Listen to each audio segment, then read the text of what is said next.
Et pour nous parler de cette élection présidentielle, nous sommes en direct avec Sara Sanchez, notre correspondante à Rio de Janeiro. Sara, bonjour. Bonjour. Alors, il est un peu plus de 9h30 chez vous. Les bureaux de vote viennent tout juste d'ouvrir. Est-ce que les Brésiliens sont au rendez-vous? Tout à fait, les Brésiliens sont au rendez-vous, mais il faut savoir qu'au Brésil, le vote est obligatoire. Donc, ils se rendent aujourd'hui aux urnes pour choisir leur nouveau président, mais aussi pour renouveler l'Assemblée nationale, les 2/3 du Sénat et élire députés et gouverneurs. Les premiers résultats seront connus un peu après 17h heure locale, après la fermeture des bureaux de vote. Et la sécurité dans le pays a été renforcée en ce jour de scrutin. À Rio, seulement 27 000 policiers sont mobilisés. Pour le moment, tout se déroule normalement. Donc nous le disions précédemment, c'est la fin des années Lula, mais la candidate de son parti se dégage nettement. Dilma Rousseff pourrait-elle devenir la première femme brésilienne au pouvoir?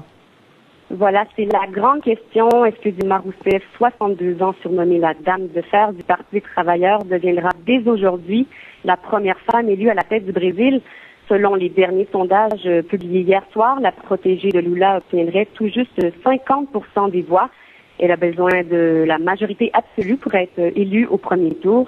Et cette popularité de Dilma, comme on l'appelle ici, tient essentiellement à celle du charismatique président sortant qui a d'ailleurs été omniprésent tout au long de la campagne électorale. 50%, c'est donc qu'il y aura peut-être un second tour. Alors Sarah, qui est le mieux placé pour concurrencer Dilma? C'est José Serra, candidat et cofondateur du Parti social-démocrate, qui est le principal rival de Dilma. Il est crédité d'environ 30% des intentions de vote.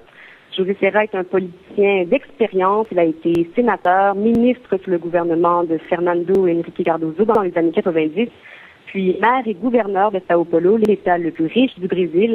C'est la deuxième fois que Serra se présente à la présidence. En 2002, il s'était incliné face à Lula. Puis arrive ensuite la candidate du Parti vert, Marina Silva, qui recueillerait 17% des voix. Très bien, merci beaucoup Sara Sanchez.